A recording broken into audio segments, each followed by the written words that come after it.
Olá, seja bem-vindo a mais um episódio do PsyCast, o Fio da Meada. Hoje estamos aqui, eu, Carol, e com uma convidada super especial, doutora Milena Rossetti.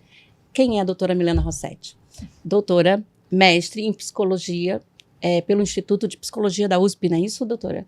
Estaremos hoje debatendo um tema que está em evidência, né, nesse momento, depois da denúncia do FELCA, sobre a adultização infantil, né, e a exploração, né, da criança na internet, com interesses de ganhos, enfim. O tema é vasto, estaremos hoje aqui discutindo com o intuito de contribuir, né, com alguns conceitos e também com algumas estratégias para que possamos proteger, de fato, as nossas crianças. Sabemos que esse conflito sempre houve, né, mas havia pouco espaço para isso, para esse debate. E hoje nós estamos aproveitando, né, essa abrangência desse tema que ganhou aí nas redes sociais e vamos discutir hoje. Bem-vindo a todos. É um prazer estar aqui com vocês novamente. Hoje a gente quer trazer mais um assunto importante, um tema relevante, principalmente nesse momento, que é a adultização das crianças, né?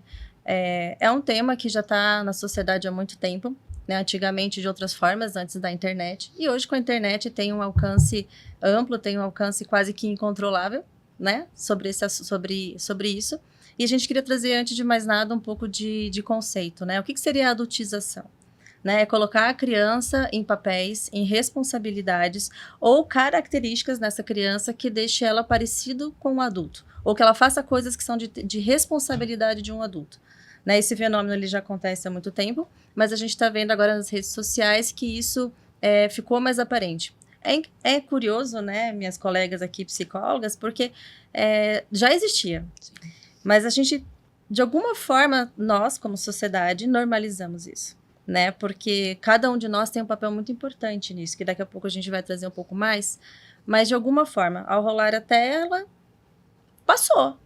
Até que o FELCA veio e trouxe à luz uma coisa que talvez incomodasse muitas de nós, mas que não tinha sido com tanta clareza exposto. Sim. Né? Então, tem muitas formas, né, de adultizar uma criança, né, por roupas, pela imagem, colocando responsabilidades, por exemplo, que ainda não é para a idade dela, por exemplo, cuidar de outra criança, né? É uma forma também de você adultizar uma criança, trazer responsabilidades emocionais que ela não está pronta para ter, né? Então, todas as crianças elas têm um processo de desenvolvimento e uma idade certa para cada coisa, né? E quando elas são colocadas antes do tempo, isso traz impactos devastadores. E a gente quer explorar esse tema bastante nesse sentido, né?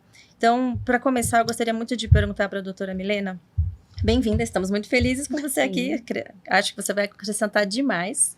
Quais são os sinais mais comuns de uma criança que está sendo adultizada? Bom, assim, eu diria que muitas vezes, né, o que a gente espera da criança, né? O interesse pelo brincar, né? E um brincar que ocorre em qualquer lugar, em qualquer ambiente, por conta da capacidade imaginativa e simbólica, né? Então, e o que a gente vem, né, é uma preocupação da sociedade e a gente, não muito distante, né, houve até uma tentativa de fazer um controle diminuindo, né, o celular, o uso dos smartphones e redes sociais dentro da escola, né, justamente porque nós estamos vendo uma infância que está realmente deixando de brincar, né, deixando de aproveitar oportunidades, né, deixando de simbolizar, né, e isso tem impacto na aprendizagem, inclusive, porque a criança que não brinca, além dela ela perdeu a oportunidade de estimulação, né, motora, por exemplo, né, o visomotora, ela também ela tem um impacto na hora que ela tiver que escrever posteriormente a alfabetização, um pouquinho mais adiante, na hora que ela tiver que escrever uma redação. E isso a gente vê até numa avaliação clínica, quando vem para a gente no consultório, né? Então, eu trabalho com avaliação neuropsicológica também, de crianças com queixas de comportamento e aprendizagem, e aí a gente vê isso. Então, a dificuldade, né, são um pensamento muito concreto, às vezes em idades onde a criança já teria que ter mais flexibilidade, capacidade de abstração de informações. Então, às vezes eles falam assim, olham para os brinquedinhos do consultório e falam, o que é isso? Né, eu gosto de inventar brinquedos. E então eu pego o potinho de lantejoula, cubro com uma capinha de Coca-Cola e aquilo é uma Coca-Cola. E eles falam, não, é um pote de alguma coisa que você cobriu. Eu falo, não, dentro da brincadeira é Coca-Cola. E às vezes, e como eu também vou investigar, né, crianças com alterações no neurodesenvolvimento, aí eu falo, bom, peraí, essa criança não simboliza, né, ou está um pouco adormecida essa capacidade por conta da utilização, né? Porque ao ficar na tela, não brincar, não ter parceiros de interação, ela não está desenvolvendo também essa capacidade, né? Então, só para a gente ver quão profundo é mesmo, né, o tema, importante mesmo. Então, eu diria uma coisa que a gente vai ver, uma criança às vezes com um pensamento mais concreto, né? Em idades onde ela já poderia estar mostrando mais flexibilidade. Outro ponto, né, isso falando no presente, porque logicamente a gente tem consequências a longo prazo, né? Que é isso que o Felca também chama a atenção, né? No documentário dele. E também, né, com a psicóloga que ele entrevista, né? Então, e aí pra gente que é do meio, a gente sabe que tem estudos de décadas mostrando isso, né? Mas é muito legal alguém de fora da psicologia trazer para a sociedade, né, se apropriar do tema e mostrar que é de todos nós, que é de responsabilidade de todos nós, né? Então, lembrando que ele é um influencer, né? Um influenciador. Então, ganhou notoriedade. Que bom, né? Que bom que tem a influência a favor disso. Que bom que disso, tem influencer, né? Assim, que tenha cada vez mais. Existem vozes que gritam sobre isso, né? Mas o nosso alcance ainda é pequeno. E ele veio aí contribuir. Sim, o nosso alcance é pequeno, enquanto profissionais, né, de promoção de saúde, que trabalham com desenvolvimento humano, né? Porque, assim, muitos psicólogos podem estar envolvidos no serviço público e aí tem acesso a uma parcela da população. Alguns de nós estamos no serviço privado, nos consultórios, clínicas, aí que restringe ainda mais quem tem acesso ao nosso saber, né? Não é verdade? E aí, realmente, assim, numa cultura de massa, né, não é interessante, né, divulgar certas coisas, né, acerca de, seja da adultização, ou seja acerca de uma cultura de massa que divulga demais ideologia de consumo, né, muitas mídias não vão mostrar isso, não é verdade? Né? Porque, falando de criança e adolescente, é uma população extremamente vulnerável, né, mas extremamente atraente, eu imagino. Sim. Não é verdade? Para a venda de muitas consumo, coisas. Né? Porque é muito suscetível, né, a opinião do outro, né? É muito suscetível. Eu penso até que, assim, os adultos são suscetíveis a essa ideologia de consumo. Nós somos. Se bobear, nós caímos nessa armadilha. E como é que a gente vai cuidar, uma criança, né? Como é que a gente vai cuidar das nossas crianças, não é? Então, precisamos realmente. Eu gostei muito que depois ele passa a ser convidado a falar fora da internet também, né? E para que a informação comece a chegar, né, para cada vez mais pessoas mesmo, que a gente precisa, a gente tem um problema sério, né? Então, a gente fala, a adultização, ela já é um problema muito antigo, né? Então, eu passei a assistir cada vez mais coisas nas últimas semanas, né? Buscar mesmo, pesquisar ainda mais, mas assim, ver como é que a internet está retratando isso também, né? Mas a gente já, de alguma forma, já tinha um contato, porque é para nós que perguntam quando dá tudo errado, né? Quando algum problema aparece. É verdade. Na clínica né? também aparece. Então, aparece pra gente, né? Mas, então, a gente já, muito do que às vezes está no vídeo que a psicóloga falou, de alguma forma a gente já entrou em contato, já é uma preocupação nossa, né? Mas a gente precisa fazer isso como de uma forma de psicoeducação mais ativa mesmo, né? E mais voltada, mais aberta, mais saúde pública mesmo, que é um problema grave. Realmente. Doutora, qual seria, assim, não sei se você pode responder isso. Qual seria a linha tênue entre compartilhar, por exemplo, em termos familiares, tá? Eu estou aqui com a minha família, num parque, quero compartilhar uma imagem, qual minha filha, meu filho está presente. Qual seria? Você consegue dizer para a gente a linha tênue entre compartilhar espontaneamente isso e o passo seguinte, que seria uma exposição, né, perigosa para essa criança? Então, realmente é difícil a gente colocar esse ponto, eu acho, né? E elas começaram com perguntas bem... Quentes, né? Já colocaram, porque assim... Mas talvez alguns outros colegas tivessem isso, tenham isso mais bem definido, assim, sabe? Então, assim, eu também sou mãe, eu também tenho uma criança em casa. E outro dia uma mãe falou, né, mãe de um paciente falou, Milena, eu não quero criar ele dentro de uma bolha, né, falando do filho dela e pedindo uma orientação, né, no caso a criança estava ficando hiperestimulada e ela percebia aumento de irritabilidade por exposição ao jogo, né, que é uma outra questão também, né. Mas as crianças impedidas de acessar a internet também, né, os vídeos, né, elas também estão apresentando um comportamento parecido de irritabilidade quando você tenta restringir. Sim. Né, aumento de irritabilidade, né? Então, assim, eu venho tentando entender isso para poder orientar, né? Então, lógico que é um norte para a gente o que a própria Associação de Pediatria, né, coloca como sugere, né, como quanto tempo a gente poderia deixar eles expostos, né, quantos minutos ou horas, e sempre junto, pensando na idade cronológica da criança, né. É lógico que cada caso, acho que vale a pena analisar a reação que a criança tem, né, após um tempo de uso. Então, porque eu vejo isso em casa também. Então, às vezes, o humor declina. Sim, né? eu tenho uma adolescente em casa. Exato. Realmente, em todas as idades, desde a infância à adolescência, né? Precisa ter uma supervisão parental, né? Com certeza, Sim. o acesso, né? Sim. E aí, a exposição... Ok, os pais vão supervisionar os filhos. Quem vai supervisionar os pais? Então, sim, é complexo. Porque, assim, quando a gente está falando desse aumento de irritabilidade... Tem um efeito neuroquímico acontecendo aí. É isso que, se perguntasse para mim qual eu não saberia. Mas quero saber, né? Quero saber. E eu trabalho em intervenção, né? Tratamento de pessoas com transtorno de déficit de atenção e hiperatividade, com o espectro autista, às vezes ambas condições, né? Que são transtornos do neurodesenvolvimento. Então, já são mais suscetíveis. Já tem um nível de dopamina mais baixo. Então, algumas experiências são dopaminérgicas, no sentido de quero mais, porque isso daqui melhora a minha sensação, ativa muito o sistema de recompensa do cérebro.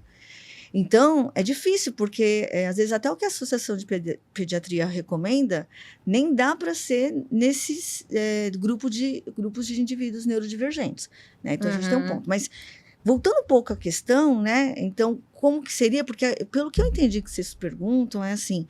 O que seria o limite entre estar expondo ou não expondo? Expondo demasiadamente de não expondo.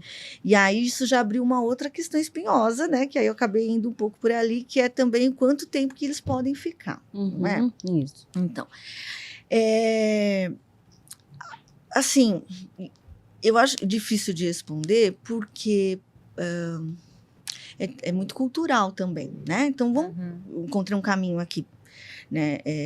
Se a gente pensar na França, né? Um tempo atrás, houve notícias de que os pais seriam responsabilizados legalmente, né? Se fizesse exposição de crianças, imagens dos seus filhos. Qualquer imagem. Né?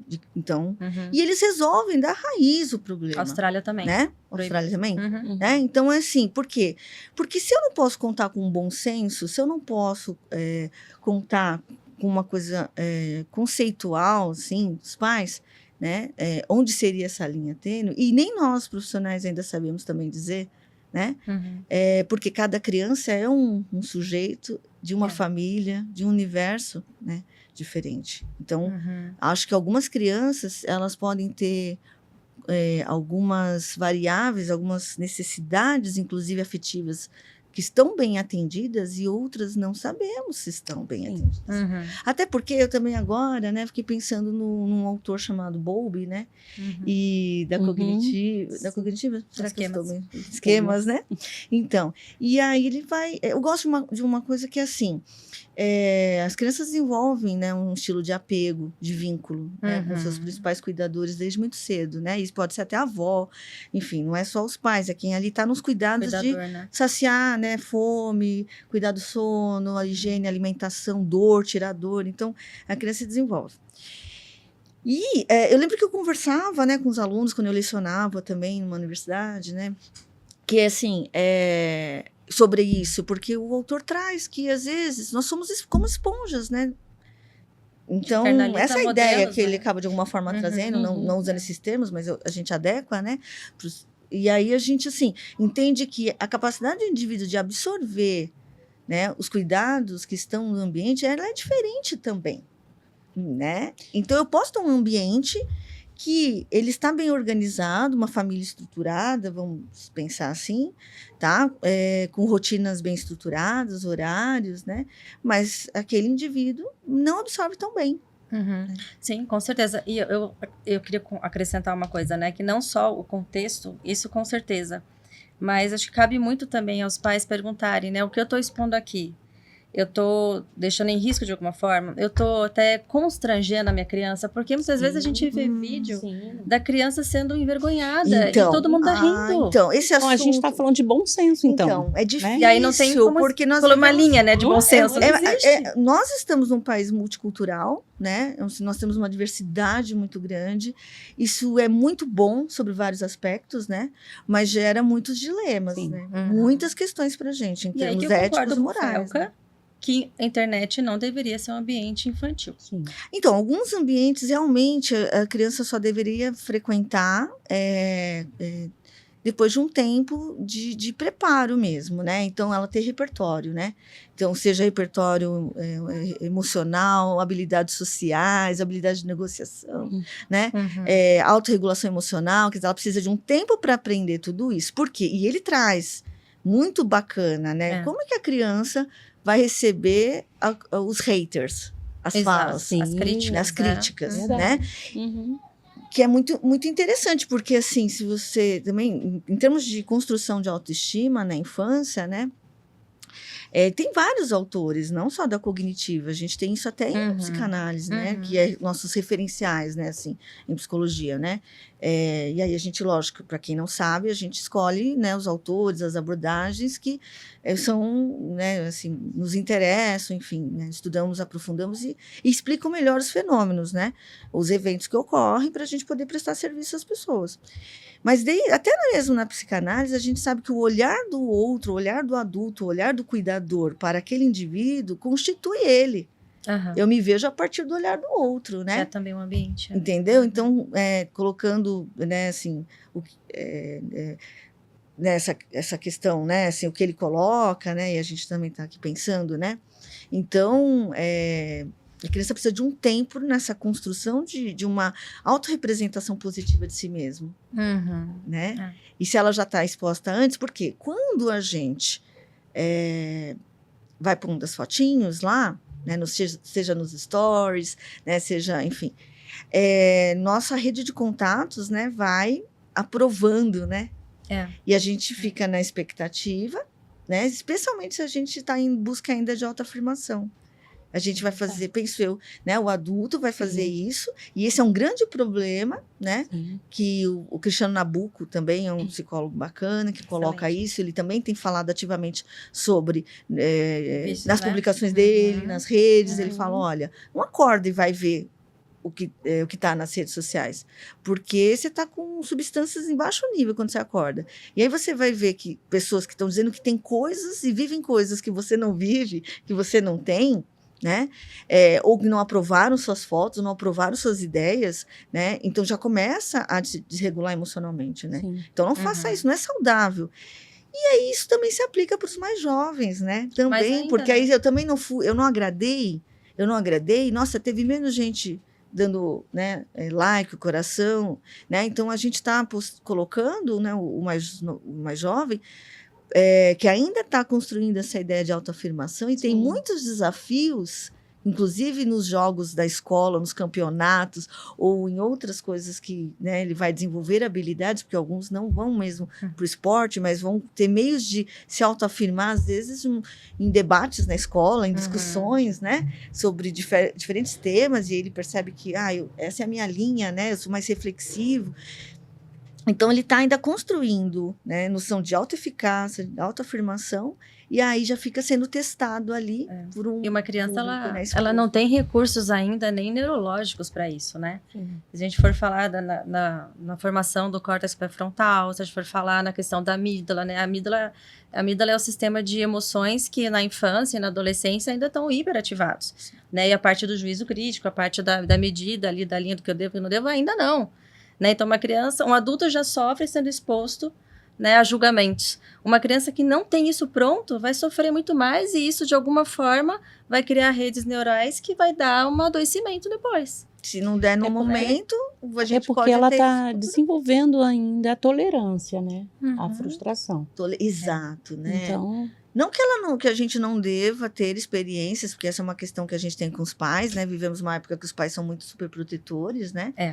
E então, eu lembro de um pai, uns anos atrás, falando assim, poxa, a escola me contou que ele brigou com os coleguinhas, foi lá pro parquinho, ficou sozinho, isso me corta o coração, Milena, sangro por dentro, eu não quero ele passando por isso, mas isso é edificante, isso faz Sim. parte, uhum. e, né? Então, talvez ele é o tempo que ele precisa para se autorregular ali, passar a raiva, tentar entender as coisas pela perspectiva do outro, né, também, não só pela dele, né, então, e desenvolver tolerância à frustração, né, e certamente a gente está vendo muitos jovens com baixo nível de tolerância à frustração. Muito baixo, isso realmente é gritante na gritante, clínica, né? Quando aparecem os adolescentes. Eu trabalho com adolescentes, não com crianças, você trabalha com crianças, né? Criança e adolescente. Uhum.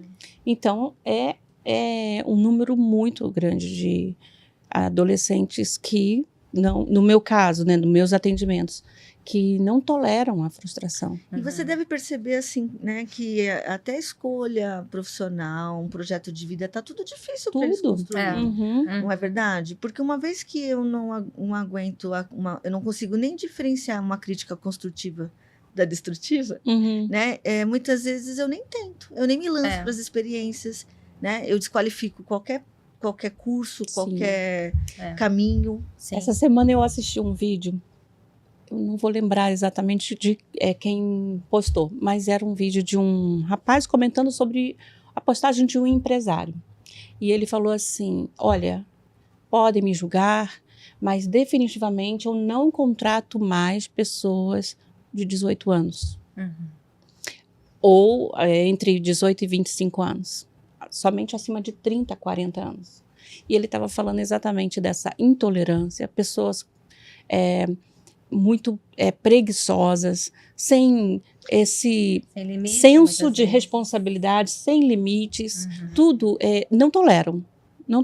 Então, assim, um chefe chama a atenção ou dirige, né, o seu trabalho, olha, é assim que você tem que fazer, assim é melhor. Essas pessoas, aí ele falou, faltam porque querem e abandonam porque não querem ser frustrados.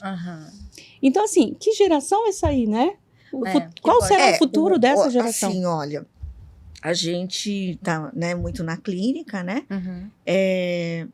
Mas, assim, até mesmo quando eu ainda lecionava na universidade privada, eu tinha muito contato com psicólogos que estavam em outras linhas, né, na psicologia educacional, né,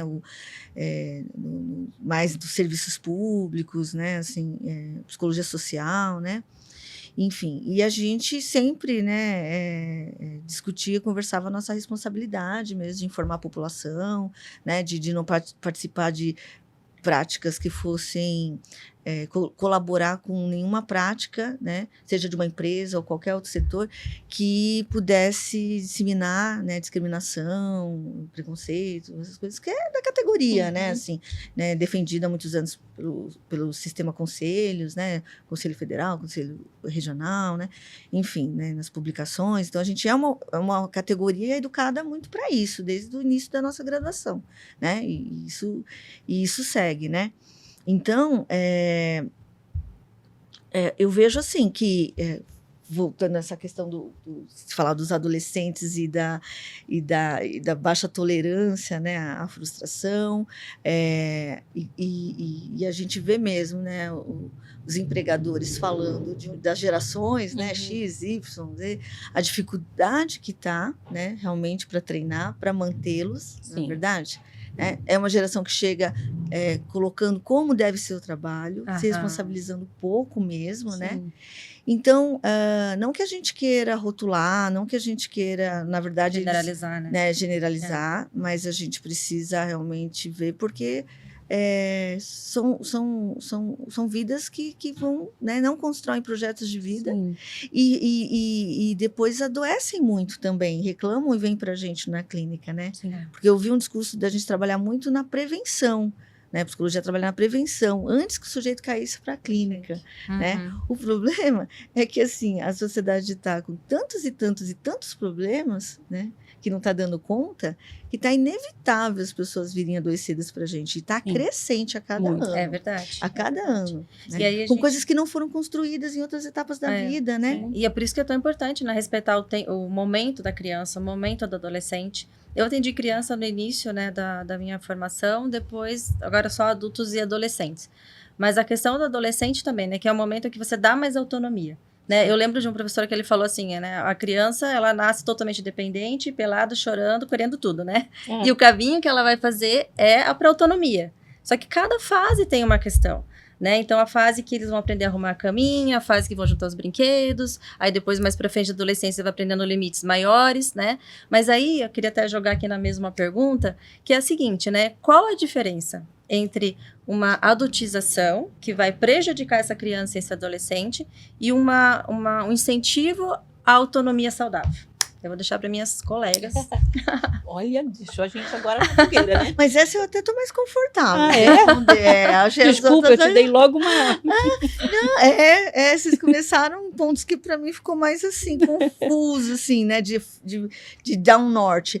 Porque eu gosto, por exemplo, quando falar de Montessori, né, o sistema Montessori, né, é um sisteminha simples de entender, né, e que a gente vê na prática que funciona. Então, uma criança de 6 anos, ela já consegue fazer o quê em casa? Né? Então, não vamos dar tarefa que ficaria difícil demais, mas ela consegue ajudar a tirar as compras da sacola, né? Quando vem do mercado e guardar, né? Ela não vai conseguir, sei lá, criança de 5 anos, esticar o lençol da cama e deixar perfeito. Então, não entra para essa idade isso. Né? Não vai conseguir lavar o quintal ou o pet. Então, né? Lembrar todo dia de botar água e comida para o pet. Então, não estará aos 5, 6 anos como uma tarefa, pronto, mas está proposto, né? Mais adiante, né? Então, e quando a criança faz, e a gente delega para ela e ela faz, a gente ajuda ela no senso de autoeficácia, que é componente de autoestima. É tão importante, né? Tem autores da psicologia do desenvolvimento falando disso, né? Então, e aí a gente tem... sempre alguém fazendo pelo sujeito. Porque se não for, porque nós temos baixa tolerância, os adultos têm baixa tolerância. Então, se não fizer bem feito, prefiro nem que faça. Né? Se é para não fazer do meu jeito, né? Quando, na verdade, o fazer constantemente é que vem o aprimoramento, a melhora, né? E aí, então, deixa que a sua avó faz, deixa que eu faço por você, né? Quando, na verdade, né, é isso. Para a gente trabalhar autonomia, a gente precisa delegar, entregar um pouquinho, mas entregar dentro do que o sujeito já é capaz de fazer, daquilo que ele já dá conta de fazer, com monitoria, né? E gradativamente. E muita paciência. Agora, eu vou puxar aqui, né, um fiozinho para a gente acalorar essa questão que você colocou. No meu ponto de vista, o problema está quando esta criança tem encargos e responsabilidade, especialmente nesse ambiente, né, internet, redes sociais, de trazer ganhos. Sim, para esta família, sejam ganhos financeiros, porque há uma grande exploração da imagem da criança, que faz uma gracinha, que faz... Monetiza, né? Para monetização, mas também não somente financeiros, ganhos afetivos. Porque a criancinha de 2, 3 anos, né, ela vai ali fazer uma brincadeira e vai ser engraçadinha, e vai viralizar, claro que pode monetizar, mas os likes que esta mãe, este pai recebe por isso, né, preenche talvez ali uma carência desta mãe e desse pai. Então, a criança em si, ela nem sabe que está fazendo esse movimento na rede, né? Então, assim, respondendo a sua pergunta, eu acho que a linha tênue está aí. Quando é utilizar a imagem, a presença, a espontaneidade dessa criança para esses dois fins, para o fim de ganhos financeiros ou ganhos afetivos. Então, eu acho que com é certeza. perigoso. Monetizar é uma coisa que já existia quando a mídia era TV. Uhum. Então, você foi falando, eu fui lembrando assim daquele grupo Dominó, acho que era, e da minha infância ou adolescência, nem... E aí vai, né? E alguns assim alguns contaram com suporte psicológico, psiquiátrico, enquanto faziam sucesso ou quando deixaram de fazer sucesso, porque a derrocada foi muito dolorosa, porque isso, não tinha ganhos só monetários, tinha ganhos afetivos, ganhava atenção. Sim. Ganhava atenção, porque havia toda uma produção, eles se tornavam produtos, né? Um produto que era desejável no momento, e obtinha atenção assim. Depois, quando não é mais interessante, porque nós precisamos lançar um novo produto, né? Cadê? Né? Porque é isso, né? Eu também desenvolvo tolerância à frustração quando eu não chamo a atenção de ninguém. Quando eu já não tenho mais tanta não é mais atrativo, isso, né? Olha só que interessante, ao longo do desenvolvimento vai acontecendo mesmo. Porque quando você é bem pequenininho, 1, 2, 3 aninhos, você ganha muito mais atenção. Sim. E gradativamente, a criança, né, vai perdendo essa atenção, ou porque vem o irmãozinho, ou porque vem outros sobrinhos, ou porque já não é mais tão engraçadinho aquela miniatura de pessoa, né, falando, fazendo coisas como um adulto, né? Então vai gradativamente perdendo atenção. E isso é importante para a gente aguentar viver no coletivo, né? Isso ajuda a gente também no processo de descentralização do nosso ego, né? É verdade. E aí a nossa cabeça ela funciona muito com associações, né? Então, o que uma criança é exposta antes do tempo, sem recursos psíquicos, o que ela vai fazer de associação? Se eu não performar, então eu não valho nada. Se eu não ganhar likes ou não ganhar atenção, como a doutora falou, então eu não sou amada. Né? Então, faz associações também com esse ser produto, né? E vai levar isso para a vida adulta de alguma forma.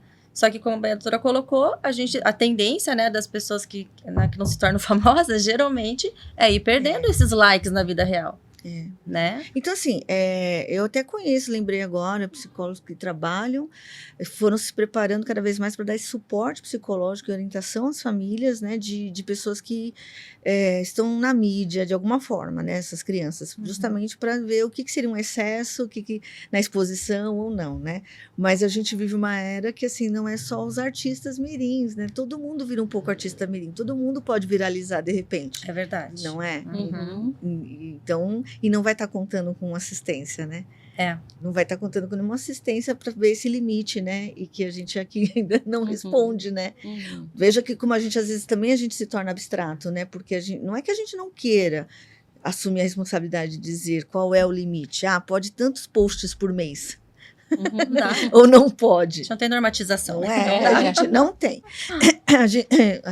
Ciências humanas, às vezes, anda anos-luz atrás do que a tecnologia faz. A gente, às vezes, vive curando e sarando o impacto da velocidade com que as coisas acontecem, né? Inclusive, o que acontece com as telecomunicações, né? Então, aí a gente, depois é que as pesquisas vão norteando para a gente a nossa prática também, para a gente poder ajudar. Então, é difícil dar respostas objetivas, eu entendo assim, né? É difícil dar respostas objetivas. Mas, com certeza, eu gostaria de objetivar um pouquinho mais, sabe? Sim. Então, eu vou tentar ser um pouquinho mais direta. Eu acho que vale a pena, né? Porque, assim, por exemplo, desde quando vocês me chamaram para vir, eu fiquei pensando, né, em várias situações, inclusive os casos que eu atendo, né? E há anos, né? Há anos eu tenho dificuldade para dizer, olha, não convém, né? Então, assim, eu tenho 2 exemplos legais que eu acho bacana de compartilhar, né? E não é só o psicólogo que tem a responsabilidade, o professor, o familiar, a avó, o tio, né? Então, assim, eu lembro de uma garota que já aos 9 anos, ela também já estava na ideia de olha quantos views, olha quantos seguidores, se eu atingir tanto, eu vou, né, ganhar tanto, né? Já correndo pensando nisso. Até lembrei de um outro agora, mas esse é um caso que, como ela voltou para atendimento, então eu ainda fico fiscalizando, eu entro nas redes sociais, eu vou olhar e chamo os pais para conversar, porque os pais não conseguem, né? Agora já ficou um negócio muito fora do controle, porque não viram lá atrás o risco. Então, o que eu era constrangedor, mas eu tinha que chamar e falar assim, escuta, ela tá aqui com um shortinho muito curto, ela tá aqui com cropped, né?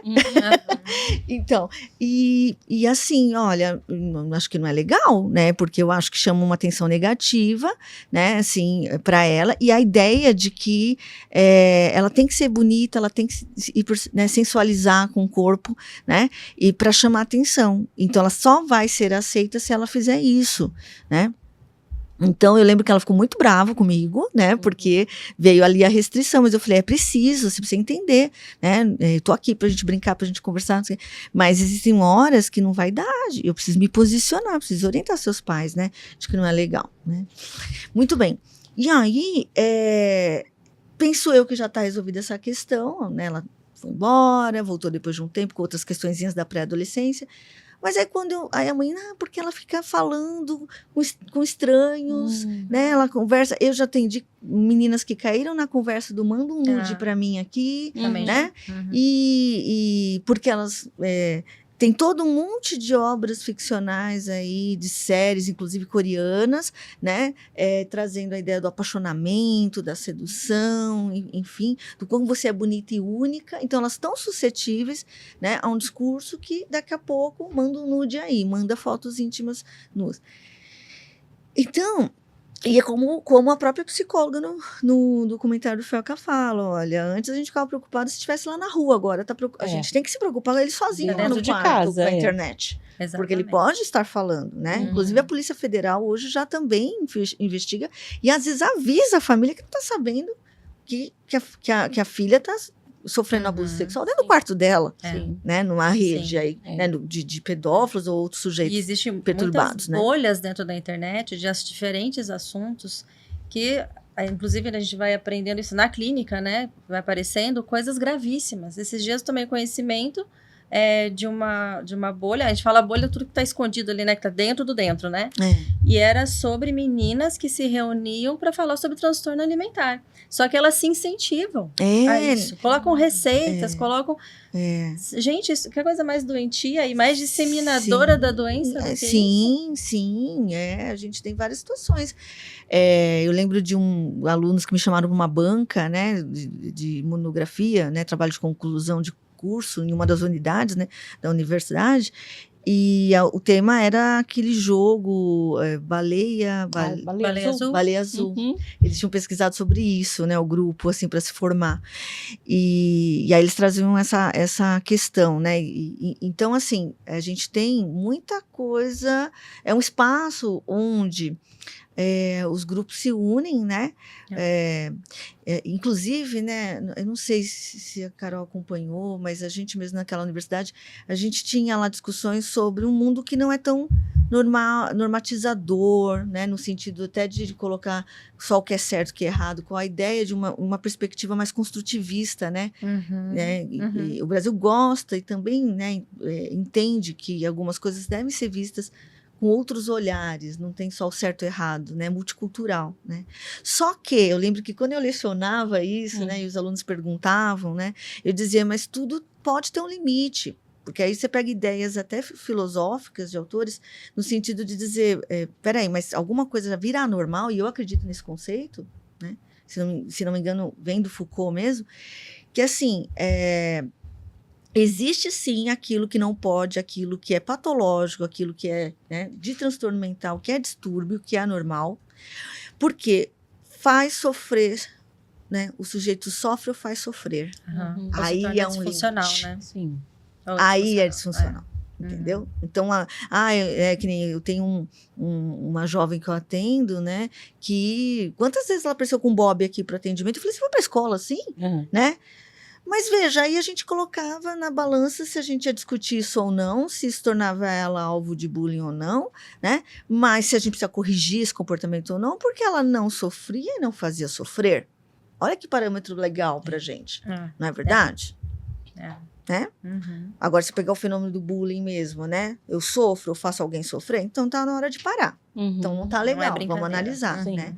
Então, acho que talvez pode ser um parâmetro também para muitas coisas, assim, da sociedade, né? Sim. Pra gente falar, e aí até para esses grupos. Então, o que eu imagino que essas bolhas se formam? Por quê? Porque existe um discurso normativo de especialistas babacas dizendo que não pode. Então, vamos se juntar aqui, né, com gente que entende a gente. E não vamos corrigir isso. E é muito perigoso. É busca de pertencimento, né? De pessoas que compartilham com as mesmas ideias, com os mesmos ideais, mesmo que sejam ideias tortos, doentes. Né? E aí, se a gente trazer, né, de quem aí eu que perguntaria isso, né? Vocês são capazes de dizer, porque os familiares, tem um filme bem bacana que mostra essa questão do transtorno alimentar, né? Que é Um Mínimo para Viver, acho que é esse o nome do filme, né? Sim. Que aí você vê o sofrimento da família em torno, real, né? Então, assim, e aí você vai se juntar a outros grupos para trocar, para fortalecer isso, né? Quer dizer, né, a personagem, a protagonista, ela tem ali, né, uma madrasta, uma irmã, né, que está sofrendo. A irmã pede para ela voltar para a internação, né, pede para ela ser tratada, né? Então, assim, aí é normal? Não é normal. Então, acho que isso que vale também para as pessoas pensarem, não é? É lógico que o mais jovem, na sua visão de onipotência, né, de egocentrismo, às vezes ainda não trabalhado, porque, né, tem isso nessa sociedade que não permite, né, e a ideologia de consumo não permite mesmo que né, quando eu posso ter tudo que eu quero e não tenho limite para o meu desejo, né, eu vou realmente afastando de minha possibilidade de crescimento pessoal, né, e isso tudo. E aí eu vou me juntar com quem pensa igual. Eu também tenho gostado de ver o Felca. Ele critica, às vezes ele é um chato, mas assim, ele fala, gente, mas como que pode, né? Porque aí você tem cenas assim de criança falando sobre como ganhar dinheiro, criticando, banalizando, ridicularizando, a escola, o esforço, pouca empatia, né? Pelos mais pobres, por quem não nasceu numa condição socioeconômica mais favorecida, sem compreender que a escalada não é tão fácil assim, né? Então tem várias coisas assim, né? De estar sendo incitado a não ter uma conduta empática, né? E aí, qual que é o papel, né? Se a gente vai pensar os papéis, né? Que a gente falou bastante de paz, de responsabilização, né? Então, a família, com certeza, ela tem um papel fundamental e talvez até primário diante desse fenômeno, né? Mas tem outras esferas também. Por exemplo, a escola, né? Será que a escola poderia colaborar de alguma forma, né? A gente falou de profissional, a gente falou de pais. Que escola conteudista? Nossa, daria outro podcast. Não é? Não é? E eu nem sei se eu estaria habilitada a falar disso, mas que eu percebo, né? Porque, assim, o que é a escola conteudista? Ela corre tanto para passar todo o conteúdo, né? Todo o currículo e preparar para a certeza do vestibular nas universidades, né? Porque aí o investimento de anos em escola paga vai se retornar para os pais quando ele não precisar pagar a universidade pública, né? Não precisar pagar uma universidade. A gente vive essa ideologia aí, é uma ideologia de consumo também, né? Exato. Então, os filhos são vistos, lida-se como se fosse investimento, né? Um investimento bancário ali, né? Porque depois isso daí rende para mim que volta depois, é dinheiro que eu vou né, economizar futuramente, né? Ainda ele vai ganhar bem, quem sabe ainda me sustente, ainda traz uma parte aqui para mim. E as escolas estão aceitando isso, se distanciando, né, de autores tão bons como Paulo Freire, né? Que ele fala assim, o que acontece na comunidade tem que ser discutido. Traz para dentro da escola e vamos discutir, vamos tirar hoje para conversar. Eu lembro que uma vez eu cheguei para dar aula numa turma e aí eles estavam assim divididos, porque tinha uns que eram contra a eleição do Bolsonaro e quem era a favor, né, contra a eleição, que era a favor do Bolsonaro ou era a favor do Lula, né? E aí, e eu queria correr com o conteúdo, né? Tava chegando ali o cronograma de provas e tal. E aí eles falam, professora, mas você tem que ceder o espaço na sua aula para a gente discutir isso. né? Porque isso é importante. Eu lembro que a aluna falou assim para mim, eu na condição de mulher negra, menos favorecida, ela faz a lista e diz assim, me preocupa muito o que vem pela frente. E eu não vou ficar quieta. E eu acho que a universidade tem que parar para a gente discutir isso. E a gente já viu que aqui é conteudista também. Ela falou assim? Falou. E aí eu falei, não, tá, até porque vocês não vão prestar atenção na minha aula mesmo, então bora lá, né? E eu falo que, assim, às vezes, para você fazer o que é mais ético, você põe a cabeça na guilhotina, porque era uma universidade privada, né? E eu não era paga para oferecer isso, né? Assim, era paga, né, para ir lá e ser conteudista, né? Então a gente se arrisca, mas tem que se arriscar, tem que fazer isso, né? De novo, abrir espaço, o Felca se arrisca. Ele se arriscou, bastante. ele pensou antes. Será que eu ponho no ar? Ele estava com o material documentário pronto. Sim. E agora? Parece que até ameaça, né? Ele já está vivendo, né? Ameaça de morte, sim, por exemplo. Sim, com certeza, né? É mexer no vespeiro, né? Só que assim, né? Exercer cidadania, né? Cidadania, a gente tem direitos e deveres, né? E denúncia é dever. Então, eu acho que eu entendo bem porque esse era um discurso que eu ouvi em casa. Meu pai dizia, qualquer cidadão tem o dever de denunciar o que está errado. Né? Então, e às vezes a gente vai sofrer graves consequências também, né? Lógico, daí se a gente quer consumir demais, pagar, né?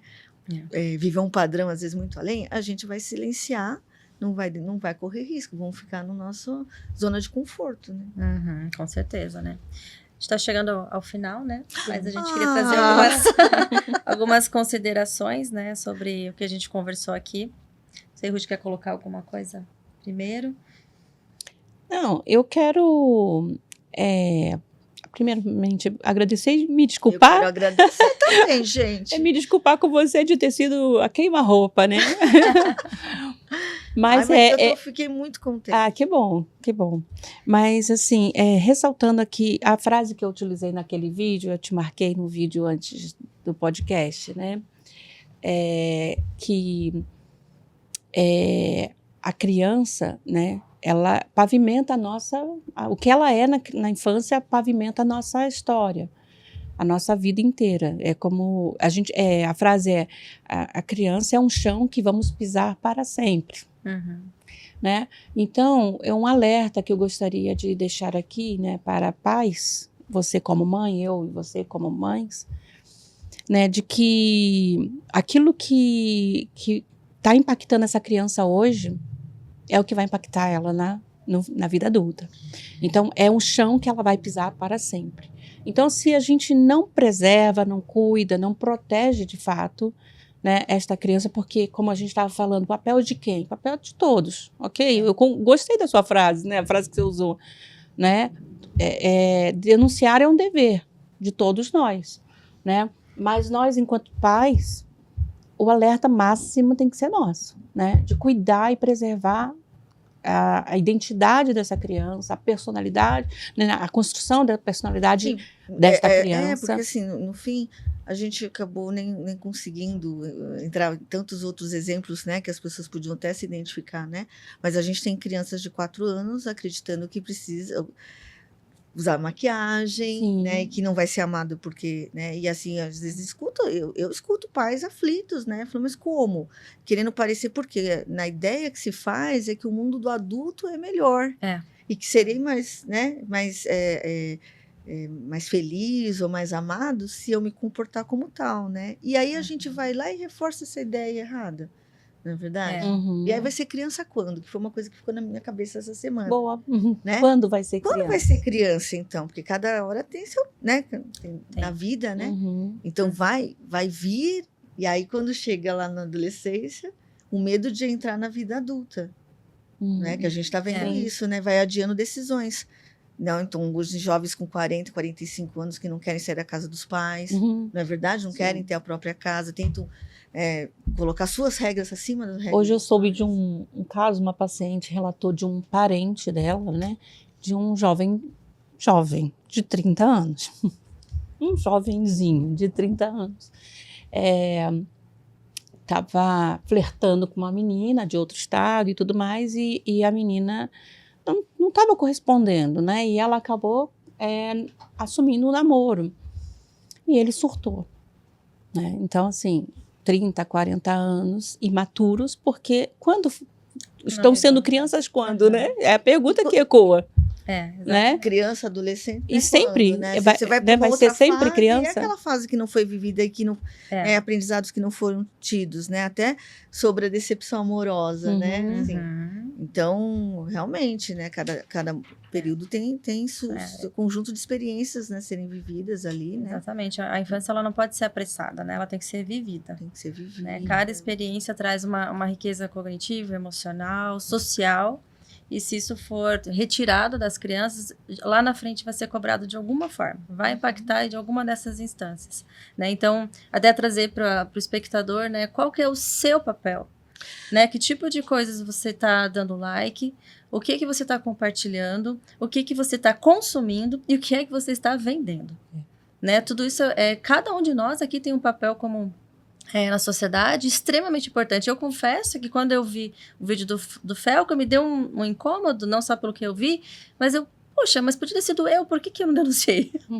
Porque já me incomodava, né? Então, e de fato, esse é um incômodo que continua, eu continuo estudando indo atrás, porque eu também quero fazer parte, mesmo no meu pequeno, né, minha esfera, eu quero fazer a gente faz isso no nosso dia a dia. Porque quando eu pego a minha paciente e quebro o sigilo, que é uma questão espinhosa também na psicologia, quando quebrar o sigilo, e eu quebro e vou falar com os pais numa situação, né, porque eu estou pensando eu estou pensando não só nas leis da nossa relação, mas eu estou pensando também no Estatuto da Criança e do Adolescente, eu estou pensando no universo maior. O risco. Né? Então, que o sujeito não é capaz de ver, mas eu tenho a responsabilidade de proteger. Então, eu vou fazer uma denúncia, nem que seja para os pais, você entendeu? Sim, né? Então, acho que tem isso. Porque denúncia, né? A gente tem coisas que normatizam que não é legal, do tipo, você escuta uma mulher gritando e aí você fala em briga de marido e mulher, não se mete a colher. Jamais. Eu lembro de uma entrevista de uma moça com o rosto desfigurado, ela fala, quando uma mulher gritar por ajuda, ajude. Chama a polícia. Entendeu? Denúncia tá aí, olha, pra gente fazer. Podemos arranjar problemas? Talvez arranjemos, mas o mundo não tá ficando melhor com o nosso silêncio. Exatamente. A nossa omissão, né? A nossa omissão. Ele não vai ficar melhor, né? Não vai. Então, muito obrigada, gente, assim, sabe? Porque eu realmente confesso que eu não sabia quem era Felca, quem era, o que estava rolando, e aí rapidamente comecei a ir atrás, me inteirar, e isso precisava conversar. Né? Para digerir, para assimilar, para acomodar todas, né? De reencontrar, falar assim, nossa, eu acreditava nisso também, eu já acreditava, eu já trabalhava nisso, né? E que bom saber que tem tanta gente que pensa igual, por isso viralizou, por isso teve toda essa proporção. Sim. Né? E aí, quando vocês convidaram, eu falei, nossa, bora! Agradecemos a honra de tê-la aqui conosco. Que bom, Carol? Foi muito bom. Isso. Obrigada, foi muito Ruth, bom. Obrigada, Milena.